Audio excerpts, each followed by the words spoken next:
Okay, so let's dive into this explainer and take a look at how a 3,000-year-old monument almost sparked a full-blown civil war, entirely because of a massive misunderstanding. Today, we're unpacking a really fascinating crisis found in Joshua chapter 22. You really have to wonder, how did a simple pile of stones almost tear an entire nation apart? Well, what we're looking at is a literal masterclass in how dangerously fast people can jump to conclusions. It is just such a timeless lesson on crisis management. So, part one, a job well done. Imagine this. After a totally grueling military campaign, the Eastern tribes are finally heading home, and they are bringing immense riches with them. But there's a huge geographic barrier, the Jordan River, and this river is about to physically split these brothers right down the middle, completely separating them after they had just spent years in intense shoulder-to-shoulder unity. Which brings us to part two, the giant altar and the brink of war. Right before crossing the river to head home, the departing tribes suddenly stop and build something massive. The text literally calls it a great altar to see to. Now, when the Western tribes hear about this towering, highly conspicuous structure sitting right on the border, they immediately assume the absolute worst. To them, it's straight up treason and idolatry. So instead of, asking questions first, the whole congregation of Israel actually gathers for war at Shiloh. Luckily, in a very rare moment of restraint, they diplomatically decide to send a delegation first. They send Phinehas the priest, along with 10 princes, to cross over and confront their brothers. All right, part three, the confrontation. The delegation crosses the river, and they are armed with serious, righteous indignation.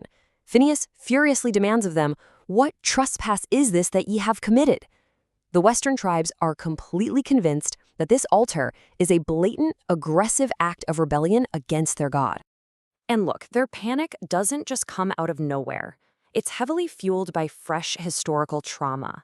They actively cite past plagues and trespasses, like Peor and Achan, times where one group's hidden sin literally brought divine wrath down on absolutely everyone. They are just absolutely terrified that history is repeating itself. Moving right into part four, the real motive. Just as war seems pretty much inevitable, the Eastern tribes finally speak up, and they reveal the dramatic irony of this whole situation. They built the altar not to rebel, not at all. They built it out of profound anxiety. They were terrified that the geographic isolation of the Jordan River would one day cause the Western tribes to completely exclude their descendants. They are frantically explaining that this giant structure isn't for burnt offerings, it's not for sacrifices, it is strictly a replica, just a pattern of the Lord's altar. They built it to serve as visual proof for future generations that yes, they do belong to the exact same faith and the exact same people. So that leads us to part five, a monument of witness. Hearing this entirely diffuses the tension. Phinehas realizes there is no trespass at all, and a massive disaster has been completely averted. The Eastern tribes officially name the altar Ed, which means witness, and this perfectly resolves their geographic anxiety, peacefully restoring the entire nation just through honest, open communication. So, we just saw how unchecked assumptions literally brought a nation to the brink of a catastrophic civil war.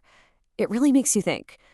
The next time you feel the urge to rush to judgment about someone else's actions, will you cross your own Jordan River to ask why first?